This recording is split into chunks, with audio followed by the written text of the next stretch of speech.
Welcome back to Midnight Affair Tales. Thank you for joining us. The soft hum of the refrigerator was the only sound in the dimly lit kitchen. Blaine stood frozen in the doorway, his military boots still dusty from the base. He had come home early to surprise his family, but something felt off. His wife Lila wasn't in bed. Instead, her phone sat on the counter, its screen glowing faintly. Blaine's brow furrowed as he moved closer, the smell of her floral perfume lingering in the air. The phone buzzed, the vibration loud in the stillness. He hesitated, glancing around to ensure he was alone, and then picked it up. A message popped up, bold and undeniable. "Can't wait to see you again tomorrow. Last night was unforgettable." Winking face. The words struck like a hammer to his chest. Blaine's hand trembled as he scrolled up. Pictures. Text. A name he didn't recognize, Wesley. A man who wasn't him. He heard a faint creak upstairs, the sound of someone moving quickly. His mind raced, his stomach churning with betrayal. Quietly, Blaine set the phone down and stepped back into the shadows of the hallway, his heart pounding like a drum. A soft laugh drifted from the top of the stairs, a laugh he didn't recognize. "Lila?" Blaine called out, his voice steady but laced with tension. The laughter stopped. Footsteps followed, hesitant and slow. Lila appeared at the top of the stairs, wrapped in a silk robe he'd never seen before. Her face paled as she spotted Blaine, her mouth opening to speak but no words coming out. "Who's here, Lila?" he asked, his voice calm but edged with steel. The silence stretched, thick and suffocating. Blaine's piercing gaze locked on hers, and for the first time in his life, he saw something in her eyes he never thought he'd see: guilt. Have you ever had a moment where everything you believed shattered in an instant? What would you do if the one you trusted most hid a truth you couldn't ignore? The air felt heavier that night, the walls of their home suddenly closing in around Blaine. He knew he was about to face something that would change everything. The silence in the house was broken only by the steady ticking of the grandfather clock in the corner. Blaine's gaze stayed locked on Lila, his soldier instincts kicking in as he analyzed her every twitch, every hesitation. She descended the stairs slowly, clutching the silk robe tighter around her body like a shield. The delicate scent of cologne, a man's cologne, lingered faintly in the air. It wasn't his. His fists clenched at his sides. "Who's here, Lila?" Blaine repeated, his voice deeper, sharper. This wasn't a question anymore. It was a demand. "No one," she stammered, her voice barely above a whisper. Her eyes darted to the living room and Blaine caught it. He turned his head just enough to track her line of sight. The shadows in the corner shifted. Blaine's heart thundered in his chest, not from fear but from fury. He didn't need confirmation, but now he wanted it. His body moved before his mind could process. In 2 swift strides he was across the room, pulling back the curtain that shielded the large bay window. A man younger than him, with a smug smirk and a cocky demeanor, stood there as if he had every right to be in Blaine's home. "Well," Blaine said, his tone ice cold, "you must be Wesley." Wesley looked Blaine up and down, unbothered, which only fueled Blaine's anger. "And you must be the husband. You're home early." The audacity. Blaine's hands itched to strike, but years of military discipline held him back. "For now. You have 10 seconds to explain why you're here before I make sure you can't walk out," Blaine said, his voice low and dangerous. Lila stepped forward, her voice trembling. "Blaine, please don't." "Don't what?" Blaine snapped, his eyes flashing with rage. "Don't confront the man who's been sneaking into my house? Don't address the fact that my wife has been lying to me? Or maybe you think I should just turn a blind eye and let this continue?" Wesley chuckled softly and Blaine's eyes snapped to him. "You've got guts showing your face here," Blaine growled. "I'll give you that." "This isn't as bad as you think," Wesley said, his tone infuriatingly calm. "Lila and I..." Blaine moved so fast that Wesley didn't see it coming. He grabbed the younger man by the collar and slammed him against the wall. "Don't you dare say her name," Blaine hissed. "Not in my house." Wesley's smirk faltered, replaced by a flicker of fear. Blaine's strength, honed from years of service, was undeniable. He could crush this man without breaking a sweat, and Wesley knew it. "Blaine, stop!" Lila cried, grabbing his arm. Her touch didn't soothe him this time, it burned. He let go of Wesley with a shove, sending the man stumbling. "Get out," Blaine barked, pointing toward the door. "Now." Wesley hesitated, looking to Lila for reassurance, but she averted her eyes. Blaine took a step forward and that was enough. Wesley scrambled for the door, throwing one last look over his shoulder before disappearing into the night. The moment the door slammed shut, Blaine turned to Lila. She backed away, tears streaming down her face, but Blaine didn't care. Not now. He'd given her everything, his loyalty, his trust, his love, and she had thrown it all away. How long? He asked, his voice cold and steady. Blaine, please? How long? The words were sharp, slicing through the air like a blade. Lila sobbed, covering her face with her hands. 6 months, she whispered. Blaine felt like the floor had been ripped out from under him, but he didn't show it. He wouldn't give her the satisfaction of seeing him crumble. Instead, he took a deep breath, his hands trembling at his sides. 6 months, he repeated, his tone devoid of emotion. 6 months of lies. 6 months of betrayal. While I was out there risking my life, protecting this family, you were here? He trailed off, his jaw tightening. I was lonely, Lila said, her voice cracking. You were gone for so long, Blaine. I needed someone. You needed someone? Blaine cut her off, his voice rising. You had me. Or did our marriage vows mean nothing to you? Lila sobbed harder, but Blaine had no sympathy left to give. He turned away, pacing the room as he tried to collect his thoughts. His mind raced, flashing back to moments that now felt like lies. Her distant glances, the sudden late-night errands, the phone she never let out of her sight. You brought him into our home, Blaine said, his voice quieter now but no less intense. The home we built together. The home where our daughter sleeps. Lila froze, her face pale. Blaine, please don't bring her into this. She's already in it. Blaine snapped. What happens when she finds out? What happens when she sees this family falling apart because of your selfishness? Lila sank to the floor, sobbing uncontrollably. Blaine stared at her, his anger warring with the love he once felt for her. He wanted to scream, to destroy something, to make her feel even a fraction of the pain she'd caused him. But he knew that wouldn't fix anything. Then a thought struck him, a darker, colder thought. Wesley. The man who had dared to touch what was his. Blaine wasn't done with him. Not by a long shot. Where does he live? Blaine asked suddenly. Lila looked up, her eyes wide with fear. What? Blaine, no. Where? Does he live? Lila shook her head frantically. Please, Blaine, don't do this. I made a mistake, but you can't. Can't what? Can't protect what's mine? Can't defend my family? Blaine's voice was a low growl. He hurt me, Lila. He hurt us. And I'm going to make sure he never does it again. Lila cried harder, but Blaine didn't wait for her response. He grabbed his keys and stormed out, his mind set on one thing, revenge. As he drove through the darkened streets, Blaine replayed every moment of the past 6 months in his head. The late nights, the secretive behavior, the lies. It all pointed back to Wesley. The man had been bold enough to step into Blaine's home, to look him in the eye without a shred of shame. That kind of arrogance couldn't go unanswered. When Blaine pulled up outside the address he'd found in Lila's phone, he felt a surge of adrenaline. The house was dark, the driveway empty. Blaine stepped out of the car, his boots crunching on the gravel. He didn't care if this ended badly for him. All he cared about was making sure Wesley understood the consequences of his actions. The door opened before Blaine could knock. Wesley stood there, his expression shifting from smug to terrified in an instant. You think you can just walk into my life and destroy it? Blaine said, his voice low and menacing. You think you can take what's mine and get away with it? Look, man, I didn't mean, Wesley started, but Blaine cut him off with a punch that sent him sprawling to the floor. You didn't mean to what? Blaine snarled, standing over him. Didn't mean to sleep with my wife? Didn't mean to hurt my family? Wesley scrambled back, holding up his hands in surrender. I'm sorry, okay? I'm sorry. Sorry doesn't cut it, Blaine said, his voice filled with cold fury. You're going to regret ever stepping into my life. Blaine didn't stop until Wesley understood the weight of his actions. By the time he walked away, leaving Wesley bruised and terrified, Blaine felt a strange sense of closure. It wasn't forgiveness, but it was enough for now. When Blaine returned home, Lila was waiting for him, her face etched with worry. What did you do? She whispered. Exactly what I had to, Blaine said, his voice steady. He walked past her, heading to his daughter's room.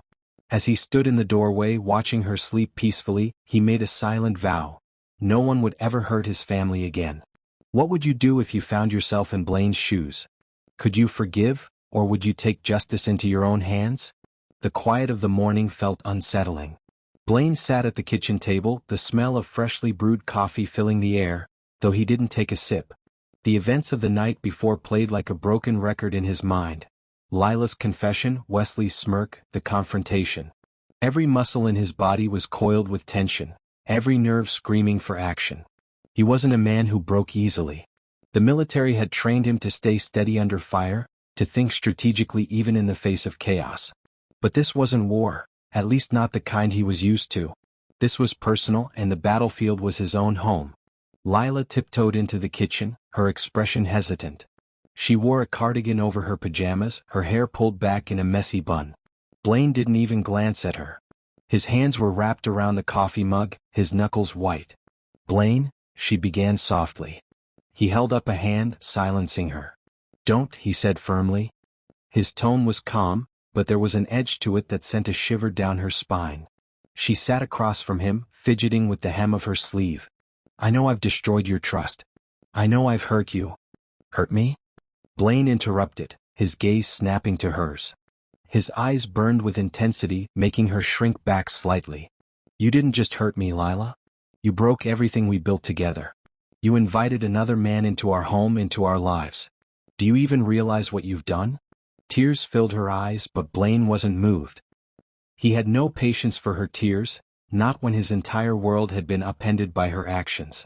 "Why, Lila?" he demanded, his voice rising slightly. "Was it worth it? Was he worth it?" She shook her head, her voice trembling. "I don't know. I was lonely, Blaine. You were gone so much and I felt invisible. I never meant for it to go this far." "This far?" Blaine echoed, his anger barely contained. He stood abruptly, the chair scraping loudly against the floor. "Do you even hear yourself? You didn't just slip up once. You made a choice, over and over again, for 6 months."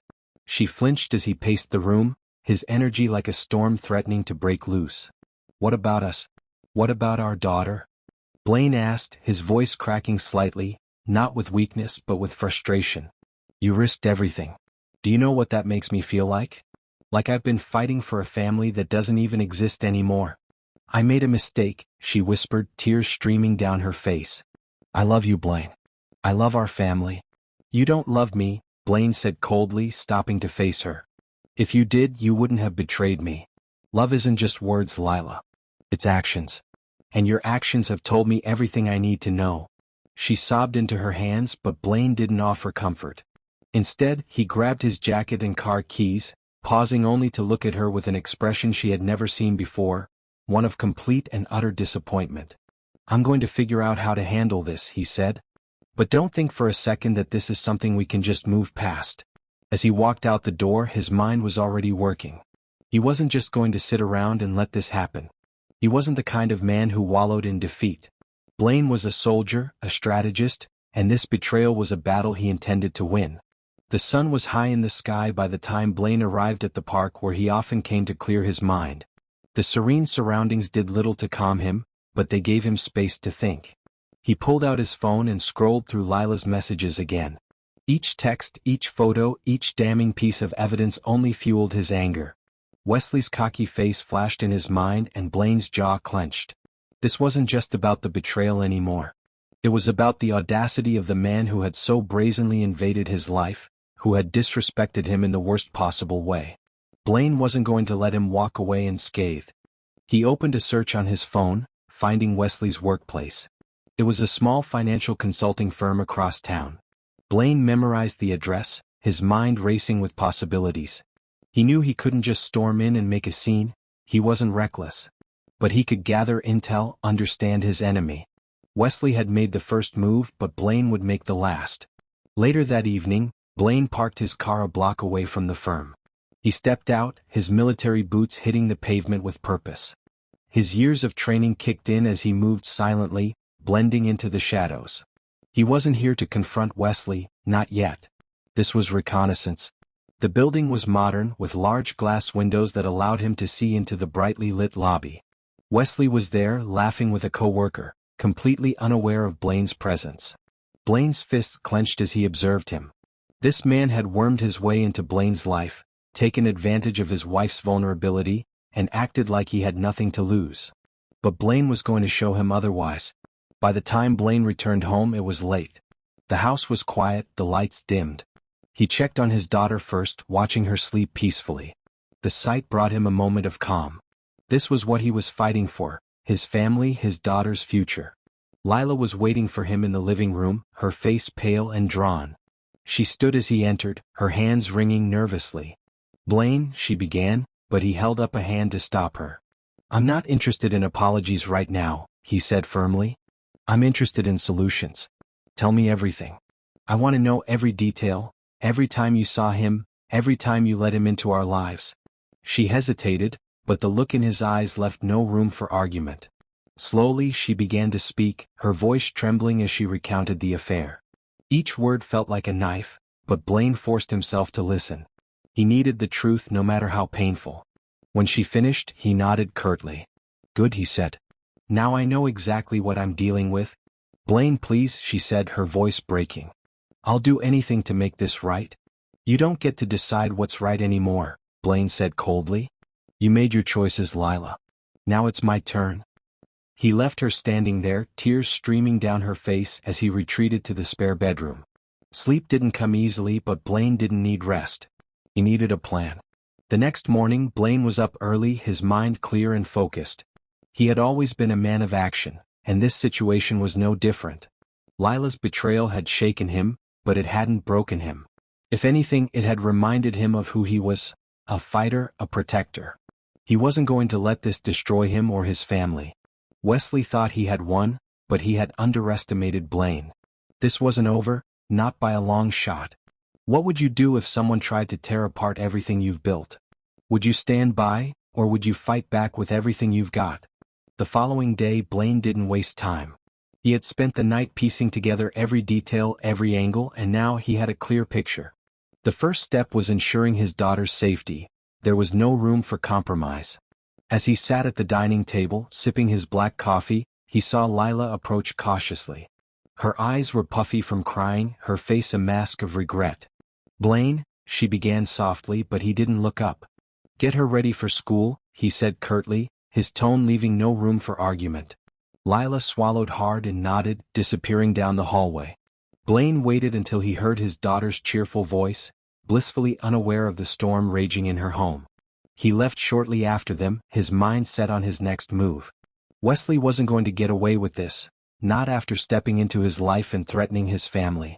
Blaine's military instincts had already mapped out a plan. He wasn't going to confront Wesley blindly. This time he would attack where it hurt the most.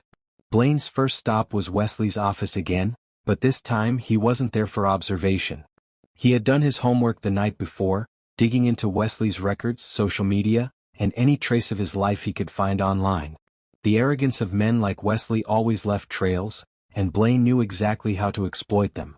He walked into the firm, his broad shoulders and military stance immediately drawing attention.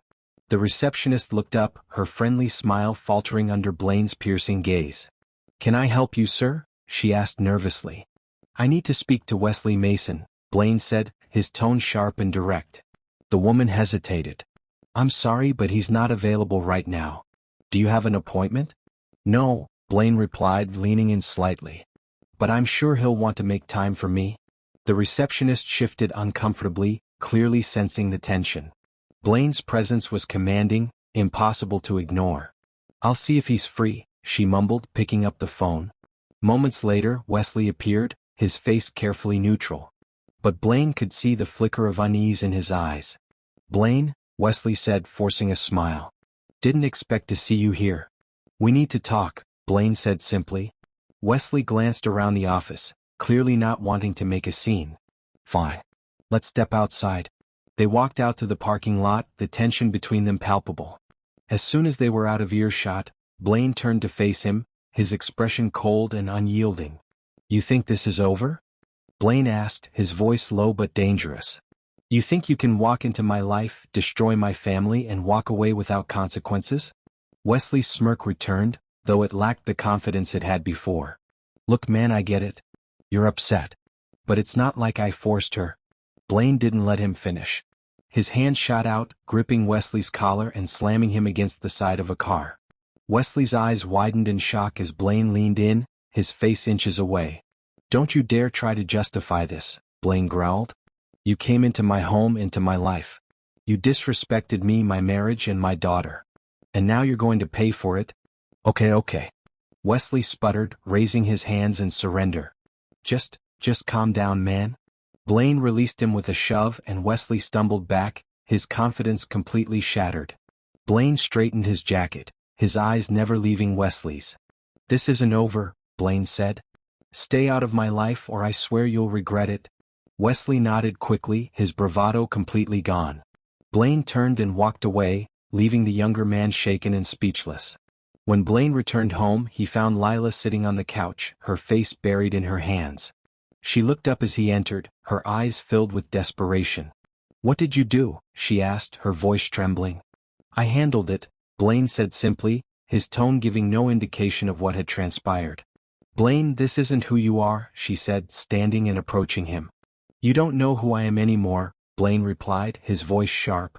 "You lost that privilege the moment you decided to betray me." She flinched at his words, tears streaming down her face. "I made a mistake. A horrible mistake. But I love you. I want to fix this." Blaine shook his head, his expression hard. "You can't fix this, Lila. What you've done can't be undone. Please," she begged, her voice breaking. "Don't give up on us." Blaine stared at her for a long moment, his emotions warring within him. Part of him wanted to believe her, to hope that their family could survive this. But another part, the stronger part, knew that some wounds didn't heal. "You made your choice," he said finally. "Now I have to make mine." He turned and walked away, leaving Lila sobbing in the living room. His mind was made up. He would protect his daughter, but his trust in Lila was gone, shattered beyond repair. As he sat alone in the spare bedroom that night, Blaine felt a sense of clarity. He wasn't a weak man. He wasn't a man who let others dictate his life. He would move forward, stronger than ever, for himself and for his daughter. This wasn't the end of his story. It was the beginning of a new chapter, one where he reclaimed control and refused to let betrayal define him. The sun had barely risen when Blaine walked into the garage, his mind razor-sharp and his heart a molten core of fury. His military knife sat on the workbench, gleaming under the dim light. He picked it up, the weight familiar in his hands. It wasn't a weapon for a fight, yet, but it reminded him of who he was. A soldier. A protector. A man who wouldn't tolerate anyone threatening his family. He slid the knife into its sheath, his mind replaying the conversation with Wesley in the parking lot. That man's smugness, the audacity to still try to downplay what he'd done, it ignited something primal in Blaine. This wasn't just about betrayal anymore. It was about reclaiming his honor. Blaine drove to a storage facility on the edge of town. He had rented the unit years ago to store personal items, but it was more than that. It was a space for things he didn't want in his house. A reminder of the man he was before he became a husband and father. The man who could do what needed to be done without hesitation. Inside he opened a locked trunk. His military gear lay neatly packed. A tactical vest, gloves, and a small, untraceable firearm he'd acquired overseas. He didn't plan to use it, not unless Wesley forced his hand. But Blaine didn't believe in leaving things to chance. By the time Blaine arrived at Wesley's house, the sun was high, casting stark shadows across the neatly trimmed lawn. He parked a block away and approached on foot, his every movement deliberate and controlled. Wesley's car was in the driveway, the sleek sports car practically screaming arrogance. Blaine didn't knock. He didn't need an invitation. The front door was unlocked, a sign of carelessness, another weakness Wesley wouldn't get away with. Blaine pushed it open and stepped inside, the air thick with the faint smell of cologne. "Wesley." Blaine's voice thundered through the house, startling a young woman who appeared from the kitchen. She froze, her eyes wide. "Who are you?" she asked, clutching a dish towel like it could protect her. "Where is he?" Blaine demanded, his tone so sharp it cut through the air. The woman hesitated, then pointed toward the back of the house. "In his office," she whispered. Blaine nodded once, his jaw set. He strode down the hallway, his boots heavy on the hardwood floors. The door to the office was ajar, and inside, Wesley sat at a desk, typing on his laptop as if his world wasn't on the verge of collapse. When Blaine stepped into the room, Wesley looked up, his expression twisting from annoyance to fear in an instant. "You again?" he said, pushing back from the desk. "What the hell are you doing in my house?" Blaine didn't respond. He reached behind him, pulling the knife from its sheath and slamming it into the desk with a force that made Wesley flinch. "You think I'm here to talk?" Blaine said, his voice low and deadly. Wesley swallowed hard, his hands trembling as he raised them in surrender. Okay, let's calm down, all right?" "Calm?" Blaine repeated, his lip curling in disdain. "You destroyed my family. You walked into my house, my life, and you expect me to stay calm?" Wesley opened his mouth to respond, but Blaine slammed his fist down on the desk, silencing him. "You're a coward," Blaine spat. "Hiding behind your charm, thinking you can take what you want without consequences. But you made a mistake, Wesley. You underestimated me." "I didn't mean for this to happen," Wesley stammered. It just happened?" Blaine cut him off, his voice rising. "You think that excuses it? You think that erases the damage you've done?" He leaned closer, his eyes blazing. "You have no idea who you're dealing with?" Wesley's face was pale, sweat beading on his forehead. "Look, I'll stay away. I swear. You'll never see me again." Blaine smirked, but there was no humor in it. "You're damn right I won't. Because if I do, I won't stop at warnings." He grabbed the knife and turned, leaving Wesley shaking in his chair. Blaine didn't need to do more. Wesley's terror was enough. For now. When Blaine returned home, he found Lila waiting for him in the living room. She stood as he entered, her eyes searching his face for answers. "What did you do?" she asked, her voice trembling. "I dealt with it," Blaine said simply, his tone brooking no argument. "Blaine, please," she said, stepping closer. "We need to talk." He didn't stop her as she approached, but his expression was cold, unreadable. "I made a mistake," she began, her voice breaking. "I know I don't deserve your forgiveness, but I'll do whatever it takes to make this right. For us. For our daughter." Blaine's gaze didn't waver. "Do you even understand what you've done?" he asked, his voice sharp. "You didn't just betray me. You betrayed our family. Our trust. And trust isn't something you just fix. It's earned. And you've destroyed it." Tears streamed down her face, but Blaine didn't soften. He had loved her, deeply, unconditionally. But love wasn't enough to erase what she'd done. "I don't know if we can come back from this," he said finally, his voice quieter but no less firm. "Blaine, please," she whispered, reaching for his hand. He let her take it, but his grip was loose, detached. "This isn't about you anymore," he said. "It's about what's best for our daughter. And right now, I don't know if staying together is what's best." Her sobs filled the room as Blaine pulled his hand away, walking toward the stairs. He paused at the bottom step, his voice calm but final. "I'll protect her, Lila. No matter what. But as for us..." He trailed off, shaking his head.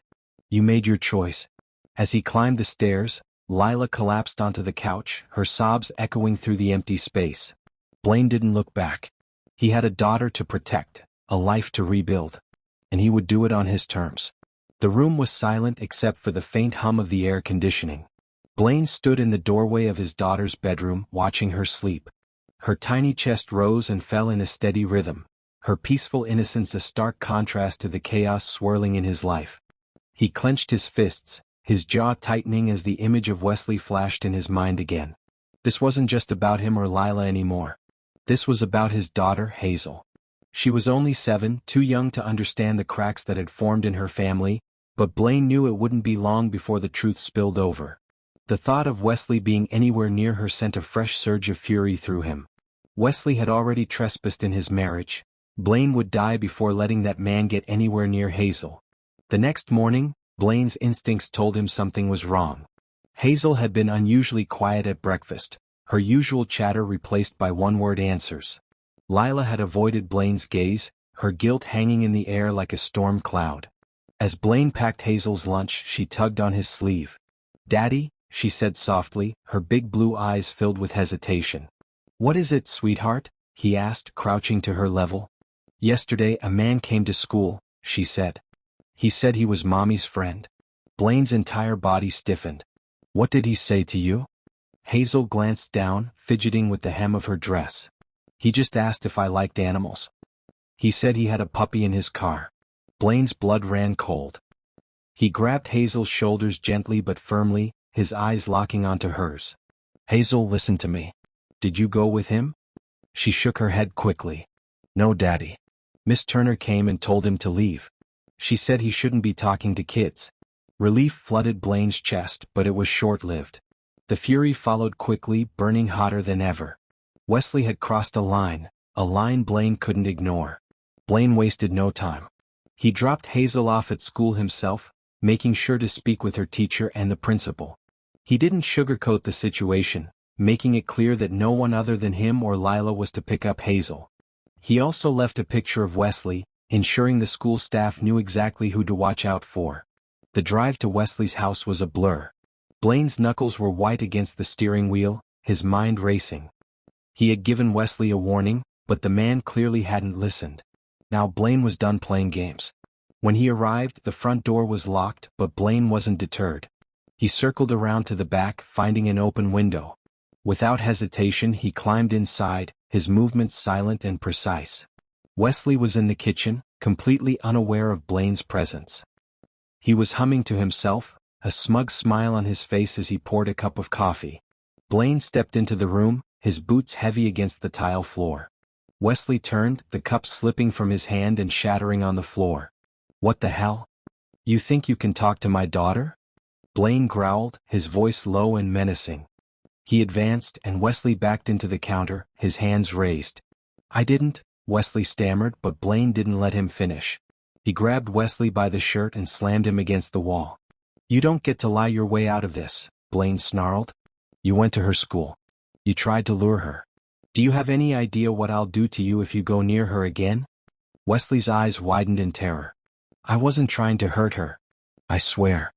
"You don't get to explain," Blaine said, his voice colder than ice. "You've already done enough damage. And now you've made it personal." Wesley's breath came in short, panicked bursts. "Look, I'll leave town, okay? I'll disappear. You'll never see me again." Blaine released him, letting him fall to the floor in a heap. He stood over Wesley, his presence looming like a dark shadow. "You're right," Blaine said, his voice quiet but lethal. "You will disappear. And if I ever see your face again, I won't stop at warnings." Wesley nodded frantically, scrambling to his feet. I'll go right now." Blaine didn't move as Wesley bolted from the house, his footsteps echoing in the hallway. It wasn't until the door slammed shut that Blaine finally let out the breath he had been holding. When Blaine returned home, he found Lila pacing the living room.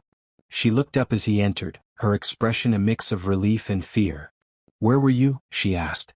"Taking care of things," Blaine said curtly. "Blaine, you can't keep doing this," she said, her voice trembling. "You're scaring me." "You should be scared," Blaine replied, his tone sharp. "You brought this into our lives, Lila. You opened the door to this chaos." "I know," she said, tears streaming down her face. "I know I ruined everything. But please don't let this destroy us." Blaine stared at her, his expression unreadable. "You already destroyed us, Lila. I'm just trying to pick up the pieces." He walked past her, heading to Hazel's room. He needed to see her, to remind himself of what he was fighting for. As he stood in the doorway watching her play with her toys, he felt a renewed sense of purpose. This wasn't over, not until his family was safe. The air in the house was suffocating. Lila sat on the couch, her legs drawn up to her chest, staring blankly at the wall. Blaine's words from the night before still echoed in her mind. "You made your choice. Now I have to make mine." Hazel's laughter floated faintly from her room upstairs, a stark reminder of the innocence still lingering in the chaos. Lila couldn't stop trembling. She knew Blaine was serious, that he wasn't a man to bluff.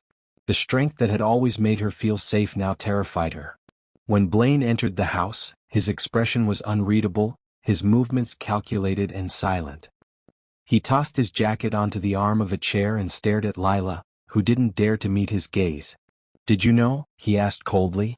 She blinked, confused. "Know what?" "That Wesley went to Hazel's school." Lila froze, her face draining of color. "What? No, I didn't know." His jaw tightened, the muscles flexing under his skin. He approached her. Tried to talk to her. Used the same manipulative charm he used on you? Lila's hand flew to her mouth, tears welling in her eyes. "Oh my God. Blaine, I swear I didn't." "Save it," Blaine snapped, his voice like a whip. I don't want your excuses. I want you to understand how far this has gone because of you. She started to sob, but he turned away, his mind already moving to the next step. Blaine wasn't the kind of man who let emotions cloud his judgment. He had learned to compartmentalize, to focus on the mission. And right now, the mission was ensuring Wesley never posed a threat to his daughter, or anyone else, again. The next day Blaine didn't go to work. Instead, he spent the morning gathering every bit of information he had on Wesley. He mapped out his routine, tracked his movements, and noted every vulnerability.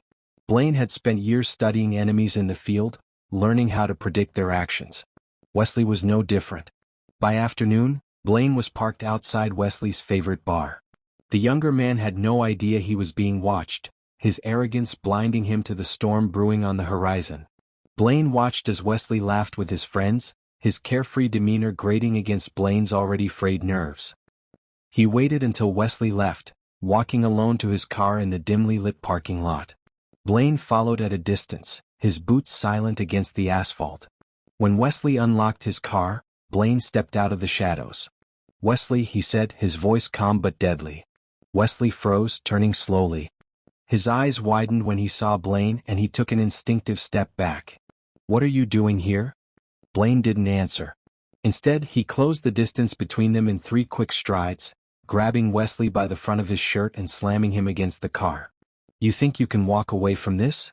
Blaine growled. "You think you can threaten my family and get away with it?" Wesley stammered, his cocky facade crumbling under Blaine's fury. "I wasn't, look man, I didn't mean." "You didn't mean to what?" Blaine spat, his face inches from Wesley's. "Didn't mean to betray me? Didn't mean to hurt my daughter? You crossed the line, Wesley. And now, I'm going to make sure you regret it." Blaine released him with a shove, sending him sprawling onto the ground. He loomed over Wesley, his presence overwhelming. "Leave town," Blaine said, his voice cold and final. "Don't pack. Don't say goodbye. Just disappear. If I ever see you again, you won't be walking away next time." Wesley nodded frantically, scrambling to his feet. He didn't even try to argue. The fear in his eyes told Blaine he understood. As Wesley drove away, Blaine watched until the taillights disappeared into the distance. It wasn't over, not completely, but it was a start. When Blaine returned home, Lila was waiting for him in the kitchen. She looked up as he entered, her eyes red and swollen. "What did you do?" she asked, her voice barely above a whisper. "I handled it," Blaine replied simply, his tone leaving no room for discussion. "Blaine, you can't just—" "I can and I will," he interrupted, his gaze cutting through her like a blade. "You don't get to tell me what I can't do anymore. Not after what you've done." She flinched, but he didn't soften. Blaine was done playing the forgiving husband. He wasn't weak, and he wasn't going to let Lila's betrayal define him. "What happens now?" she asked, her voice trembling. "What happens now," Blaine said, stepping closer, "is that you stay out of my way. My only priority is Hazel. You lost your place in this family the moment you let that man into our lives." Lila broke down, collapsing into a chair as sobs racked her body. Blaine didn't look back as he left the room, his focus already shifting to the next phase. Wesley may have been scared off for now, but Blaine wasn't taking any chances. He would make sure his family was safe, no matter what it took.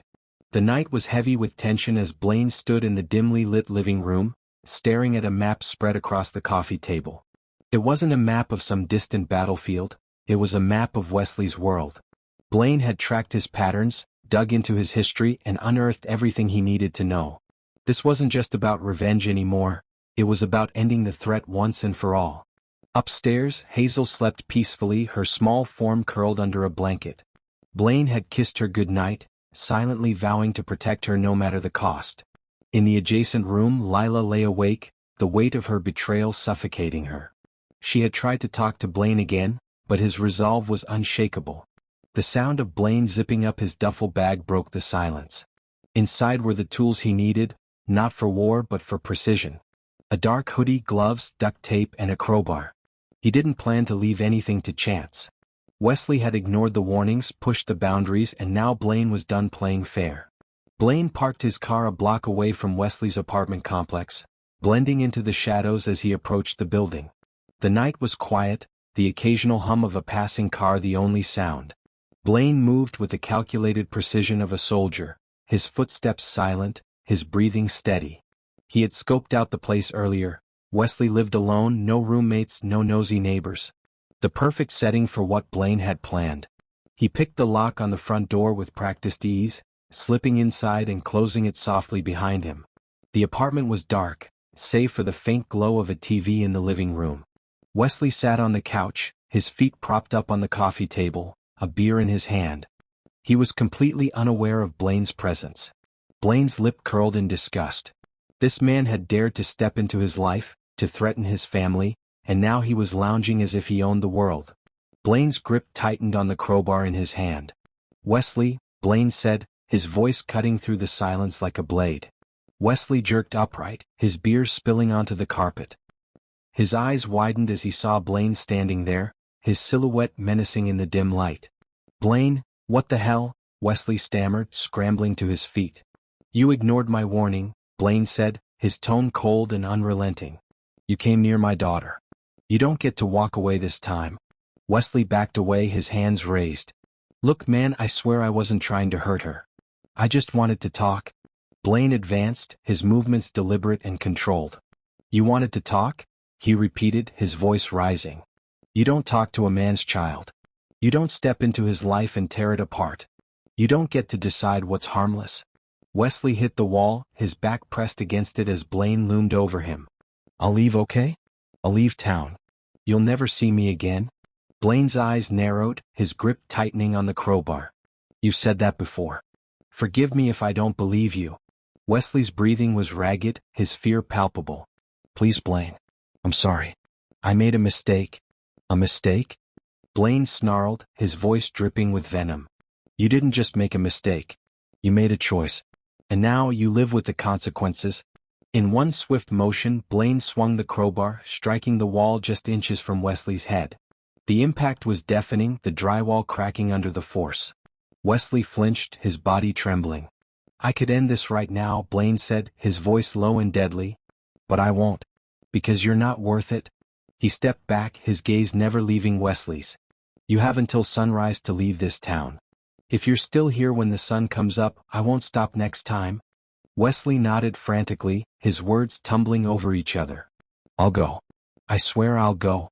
Blaine turned and walked out, leaving Wesley shaking and pale. He didn't need to look back, he knew Wesley wouldn't dare to stay. When Blaine returned home, the first rays of dawn were breaking over the horizon. The house was quiet, the world still. He climbed the stairs and paused outside Hazel's room, listening to the soft sound of her breathing. He opened the door and stepped inside, sitting on the edge of her bed. Hazel stirred, her eyes fluttering open. "Daddy?" she murmured sleepily. "It's okay, sweetheart," Blaine said softly, brushing her hair from her face. "Go back to sleep." Hazel smiled faintly and closed her eyes, drifting off again. Blaine stayed there for a long moment, his heart heavy but resolute. Down the hall, Lila watched from the doorway, her expression unreadable. She didn't say anything as Blaine left Hazel's room and walked past her. "Blaine?" she finally whispered. He stopped but didn't turn around.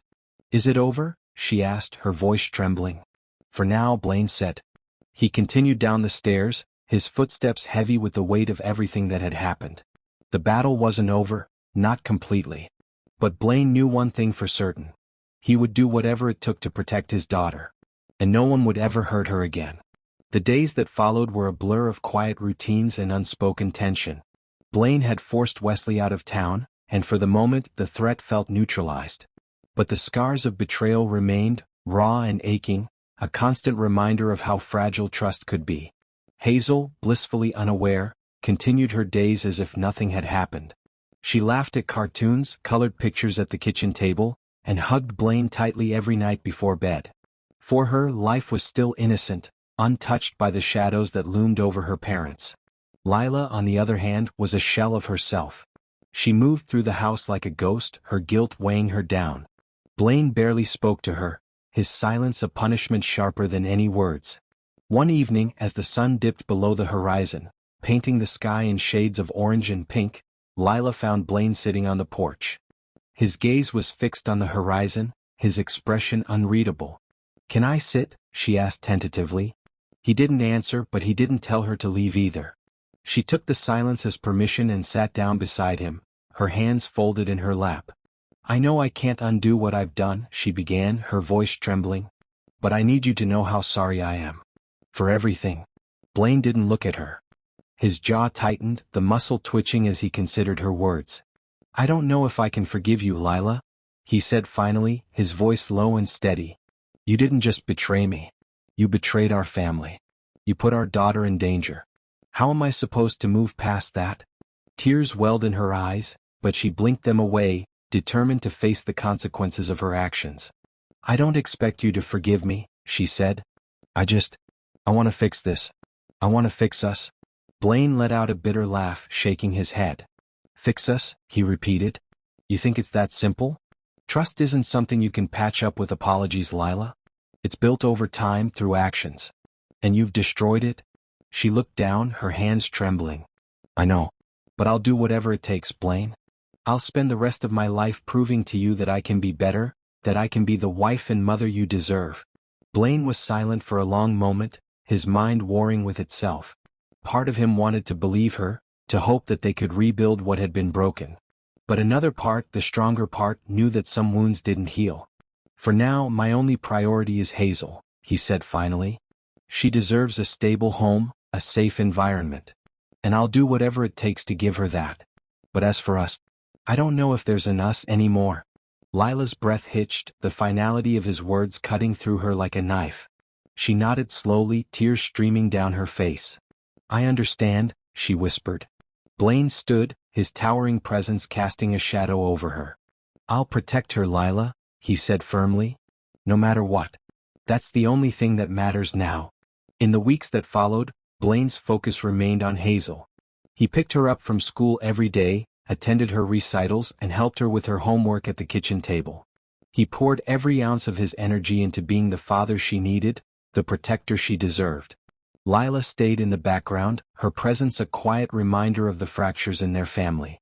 She tried to make amends, cooking Blaine's favorite meals, tidying the house, and spending as much time as she could with Hazel. But Blaine's walls remained up, impenetrable and unyielding. One evening, as Blaine tucked Hazel into bed, she looked up at him with wide, curious eyes. "Daddy, why doesn't Mommy smile anymore?" she asked innocently. Blaine's heart clenched, but he forced a smile. "Sometimes grown-ups make mistakes, sweetheart," he said gently. "But it doesn't mean they don't love you. Are you mad at her?" Hazel asked. Blaine hesitated, his throat tightening. "It's complicated," he said finally. "But you don't need to worry about that, okay? Mommy and Daddy both love you very much." Hazel nodded, her trust in her father unwavering. Blaine kissed her forehead and turned off the light, his heart heavy as he closed the door behind him. Late that night, Blaine sat alone in the living room, the weight of everything pressing down on him. He stared at the family photo on the mantel. Him, Lila, and Hazel, smiling brightly on a sunny day. It felt like a lifetime ago, a memory from a different world. His phone buzzed on the coffee table, pulling him from his thoughts. It was a text from an unknown number. "I'm gone. You'll never hear from me again." Blaine stared at the message for a long moment, his grip tightening on the phone. Wesley's absence didn't erase the damage he had done, but it was a start. Blaine deleted the text and leaned back against the couch, closing his eyes. The battle wasn't over, not entirely. But for the first time in weeks, Blaine felt a glimmer of peace. He had fought for his family, for his daughter, and for his own dignity. And no matter what lay ahead, he knew one thing for certain. He would never let anyone hurt them again. Blaine sat in the stillness of the night, the faint sound of the clock ticking in the living room. His mind was a battlefield, replaying moments over and over again, searching for clarity, for signs he might have missed. His instincts as a soldier had always been sharp, trained to see threats before they emerged. But this time the enemy had come from within, from the very person he had trusted most.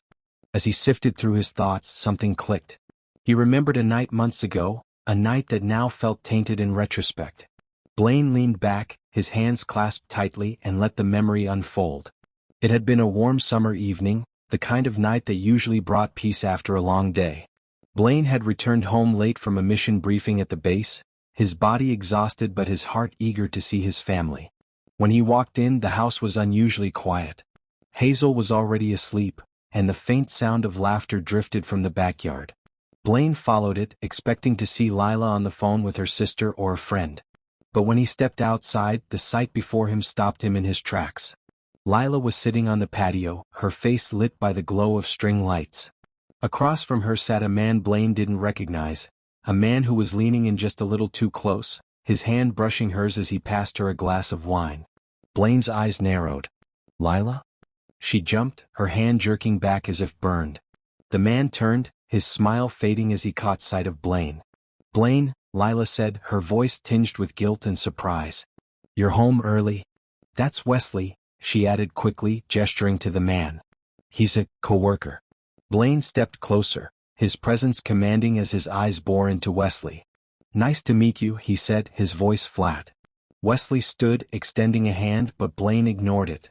Instead, he looked at Lila, his expression unreadable. "Didn't realize we were hosting guests tonight?" "It was last minute," Lila said, her voice shaky. "He needed help with a project?" Blaine's jaw tightened. Something felt off, but he couldn't put his finger on it. Wesley's demeanor was too casual, too comfortable for a man who was supposedly here for work. "Well," Blaine said, his tone sharp, "I think it's time to wrap it up." "It's late?" Wesley hesitated, glancing at Lila, who gave him a weak smile. "Yeah, of course. Thanks for the wine, Lila." As Wesley walked past Blaine, he could feel the weight of Blaine's glare. He didn't dare look back. Once they were alone, Blaine turned to Lila. "What the hell was that?" "What?" she said defensively. "He's just a coworker." "A coworker who sits in my backyard, drinking wine with my wife while I'm at work?" Blaine's voice rose, his frustration clear. "Do you think I'm stupid?" "No, Blaine, I don't," he interrupted, his tone icy. "I don't like this. I don't trust him. And I don't trust whatever this is." Lila crossed her arms, her expression hurt. "You're overreacting." "Am I?" Blaine shot back. "If I ever see him here again, Lila, we're going to have a problem." The memory faded, leaving Blaine with a bitter taste in his mouth. He had known even then that something was wrong. He had felt it in his gut, the same way he could sense danger in a combat zone. But he had ignored it, brushed it off for the sake of peace. Now, months later, that moment felt like a betrayal all its own. Lila had made her choice long before Blaine even realized there was a choice to be made. And Wesley? Wesley had been bold enough to walk into Blaine's home, to sit in his space, and lay the groundwork for his destruction. Blaine's fist clenched at the thought. He wasn't just angry, he was determined. Wesley's betrayal wasn't just personal. It was an assault on Blaine's pride, his dignity, and his role as a protector. The next morning, Blaine confronted Lila. She was in the kitchen, preparing Hazel's breakfast, when he walked in. His presence filled the room, the tension palpable. "Do you remember the night Wesley came here for wine?" he asked, his voice steady but sharp. Lila froze, the butter knife slipping from her hand. "What?" "You heard me," Blaine said, stepping closer. "Do you remember it?" Lila nodded slowly, her face pale. "Blaine, that was the beginning, wasn't it?" Blaine interrupted, his voice rising. "That was when it started." "No," she said quickly, tears welling in her eyes. "It didn't start until later. I swear, Blaine. That night was nothing." "Nothing?" Blaine repeated, his tone incredulous. "You were already letting him in, Lila. Into our home, our lives. You opened the door and invited him to destroy everything we built." She sobbed, her hands covering her face. "I didn't mean for any of this to happen," she cried. "I was lonely, Blaine. You were always gone and you what?" Blaine roared, his voice thundering through the room. "You thought you'd replace me with someone who couldn't even look me in the eye? You thought you'd risk our family because you weren't lonely?" Lila collapsed into a chair, her sobs racking her body. Blaine stood over her, his anger burning bright. "You broke us," he said, his voice quieter but no less intense. "And you let that man hurt our daughter in the process. Do you even understand what you've done?" She shook her head, her tears falling onto the kitchen table. "I'm so sorry," she whispered. "Sorry doesn't fix this," Blaine said coldly. "Sorry doesn't undo the damage. And it sure as hell doesn't bring back the trust you destroyed." He turned and walked away, his footsteps heavy against the hardwood floor. Lila's sobs echoed behind him, but Blaine didn't look back. He couldn't. As Blaine sat in his car later that day, his mind raced. Wesley had been clever, methodical even. But Blaine was smarter. He had pieced together the timeline, the lies, the moments that now felt like betrayal in disguise. And he wasn't done yet. Blaine pulled out his phone, scrolling through the contacts until he found the one he was looking for. It was a friend from his military days, someone who owed him a favor. "Hey," Blaine said when the line connected. "I need some help. It's personal." The voice on the other end didn't hesitate. "Tell me what you need." Blaine's lips curled into a grim smile. "I need to make sure someone disappears, for good." The flashback had given Blaine clarity. The truth was out, the pieces falling into place. But the battle wasn't over. Blaine wasn't just fighting for his family, he was fighting for his pride, his dignity, and the promise he had made to himself to protect what mattered most. Wesley thought he could escape, thought he could walk away unscathed. But Blaine wasn't the kind of man to let that happen. This wasn't revenge anymore. This was justice. The air in Blaine's home was suffocating. Each step he took was measured, calculated, and deliberate. The battle against Wesley was no longer just about his marriage, it was about principle, pride, and ensuring that no one who crossed his family would walk away unscathed. As the pieces of Wesley's betrayal unfolded further, Blaine's resolve only hardened. One evening, as Hazel colored in the living room, blissfully unaware of the tension surrounding her, Blaine's phone buzzed. The number on the screen was unfamiliar, but something about it made him answer. "This is Blaine," he said curtly. The voice on the other end was low and hesitant. "You don't know me, but I think we need to talk about Wesley." Blaine's grip on the phone tightened, his instincts immediately sharpening. "Who is this?" "Someone who's been burned by him before," the voice replied. "And someone who can help you finish what you've started." An hour later, Blaine sat in the dimly lit corner of a small coffee shop on the outskirts of town. He had chosen the spot carefully, far enough from prying eyes, yet close enough to retreat quickly if this meeting turned out to be a trap. The woman who walked in was in her late 20s, dressed sharply in a fitted blazer. Her eyes darted around nervously before landing on Blaine. She approached, her steps tentative but purposeful. "You must be Blaine," she said, sitting across from him without waiting for an invitation. "And you are?" Blaine's voice was steady, but his gaze was unrelenting, studying her every move. "Rebecca," she said, extending a hand. Blaine didn't take it. "I worked with Wesley. Or rather, I got caught in one of his games." "Games?" Blaine leaned back, crossing his arms. Rebecca sighed, her composure slipping for a moment. "Wesley isn't just a charmer. He's a predator. He finds women who are vulnerable, lonely, overlooked, or undervalued, and he uses them. He did it to me, and from what I've heard, he did it to your wife too." Blaine's jaw tightened, but he stayed silent, letting her continue. "I tried to expose him at work," Rebecca said. "Tried to warn people about the way he manipulates and destroys lives. But he's smart and he's always one step ahead. He's got a way of making people doubt themselves, of turning their own weaknesses against them." "And why are you here?" Blaine asked, his voice cold. Rebecca met his gaze, her own eyes hardening. "Because you're the first person I've met who actually stands a chance of stopping him. He's afraid of you, Blaine. I saw it in his face when he came back to the office after you confronted him." Blaine tilted his head slightly, his mind racing. This woman could be lying, could be part of some twisted plan Wesley had cooked up. But there was something in her tone, in the fire behind her words, that made him believe her. "What do you want?" Blaine asked. "To help you," Rebecca said simply. "And to make sure Wesley doesn't get away with this. Not this time." Rebecca's information was invaluable. She provided Blaine with details he hadn't been able to uncover on his own. Wesley's financial records, the shady dealings he had covered up, and most importantly, the people he had hurt. "He's ruined lives," Rebecca said as she and Blaine sat in his garage late that night, poring over the files she had brought. "Women, families, even colleagues. He knows how to cover his tracks, but this is enough to destroy him."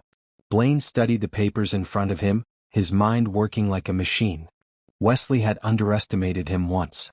He wouldn't make the same mistake again. "He won't see this coming," Blaine said, his voice firm. Rebecca nodded, her eyes glinting with determination. "Good. It's time someone took him down." The plan came together quickly. Blaine wasn't just a soldier, he was a strategist. He had spent years dismantling enemy operations in the field, and now he was using those same skills to dismantle Wesley's life. Rebecca played her part perfectly, feeding Wesley false information and luring him into a trap.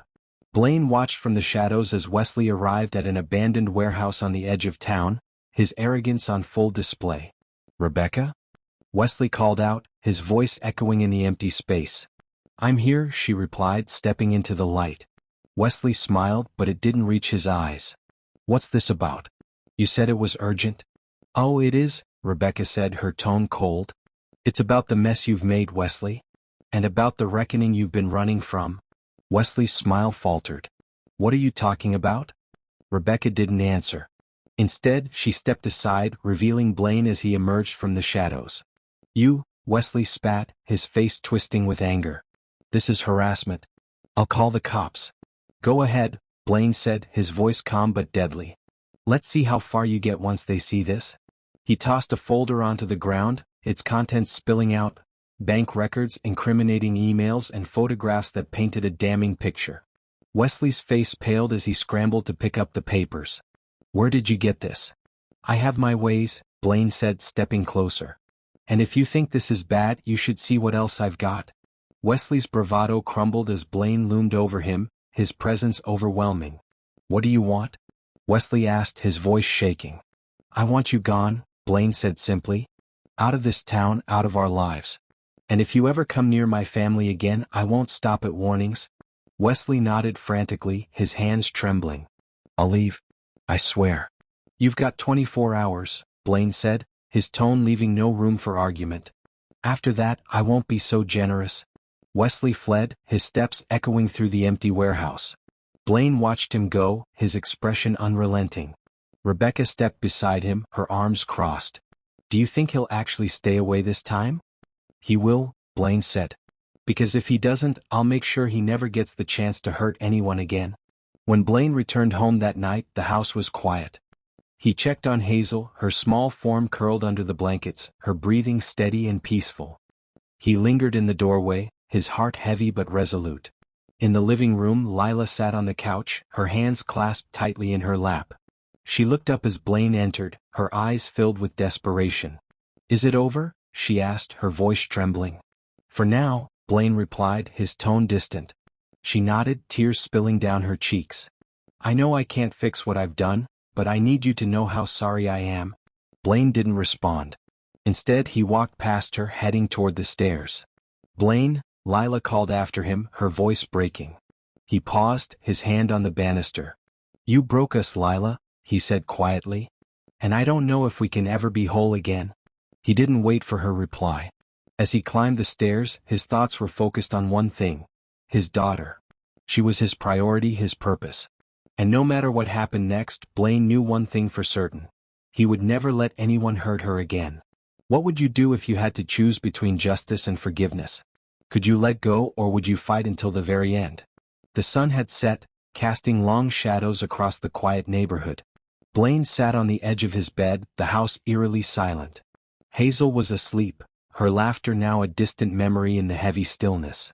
Lila had retreated to the guest room after another day of tiptoeing around him, her guilt palpable in every glance she threw his way. In his hands, Blaine held a small photograph, a candid shot of him, Lila, and Hazel from 2 years ago. They were at the beach, their faces lit with joy, the sand clinging to their skin as the waves rolled in behind them. It felt like a lifetime ago. He clenched the photograph tightly, the edges bending under the pressure. How had it come to this? How had the woman he'd loved so deeply become a stranger, a betrayer? And how had Wesley, a man who should have been insignificant, wreaked so much havoc in their lives? His phone buzzed on the nightstand, breaking his thoughts. He picked it up, his eyes narrowing as he read the message. "You think it's over, but it's not. You'll regret coming after me. Wesley." Blaine's heart pounded, but not with fear. It was anger, raw, burning, and unrelenting. He had given Wesley every chance to back down, to disappear. But this message made one thing clear: Wesley wasn't done. He stood, his mind already racing with possibilities. This wasn't just about protecting his family anymore. This was about finishing what Wesley had started, ensuring that no threat lingered in the shadows. Blaine moved with purpose, gathering the tools he needed. His tactical vest was snug against his chest, his gloves secure on his hands. He wasn't going to the police. Wesley was clever, manipulative, He'd find a way to weasel out of any legal repercussions. No, Blaine was going to handle this the only way he knew how, decisively and permanently. As he loaded his duffel bag into the trunk of his car, Lila appeared in the doorway. Her face was pale, her eyes wide with fear. "Blaine," she said softly. "Where are you going?" He didn't answer. "Please," she pleaded, stepping closer. "Whatever you're planning, don't do it. Think of Hazel. Think of what this could do to her." Blaine turned, his gaze steely. "Everything I do is for Hazel. To protect her. To make sure she never has to live in fear. But this," Lila's voice cracked. "This isn't the man I married." "No," Blaine said coldly. "The man you married was destroyed the moment you let Wesley into our lives." Lila's tears fell silently as Blaine got into the car and drove off, the sound of the engine fading into the night. The abandoned warehouse loomed ahead, its broken windows casting eerie shadows on the cracked pavement. Blaine had tracked Wesley here using a burner phone Rebecca had slipped him, ensuring Wesley thought he was meeting a trusted ally. Inside, Wesley paced nervously, his phone clutched tightly in his hand. He was muttering to himself, his usual confidence replaced by paranoia. The sound of Blaine's boots echoed through the space, each step deliberate and measured. Wesley froze, his head snapping up. "You," he spat, his voice trembling. "What are you doing here?" Blaine didn't answer. Instead, he dropped the duffel bag onto the ground and unzipped it slowly, pulling out the crowbar. "You threatened my family," Blaine said, his voice low and steady. "You thought you could walk away, but I warned you. I told you there would be consequences." Wesley backed away, his hands raised. "Look, I was just bluffing, okay? I wasn't going to do anything. It was just a message." "You crossed the line," Blaine growled, advancing on him. "And now you're going to learn what happens when you mess with the wrong man." Wesley stumbled, his back hitting the wall. "You don't want to do this," he said desperately. "You're better than this." Blaine stopped, his chest heaving with restrained fury. "You don't get to tell me who I am," he said.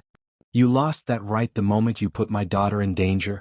Wesley lunged suddenly, hoping to catch Blaine off guard, but Blaine was ready. His military training kicked in, and with a swift move he dodged the attack and brought Wesley to the ground. Pinned beneath Blaine, Wesley's bravado dissolved into panic. "Please," he begged. "Don't do this." Blaine leaned in close, his voice a deadly whisper. "This isn't just for me.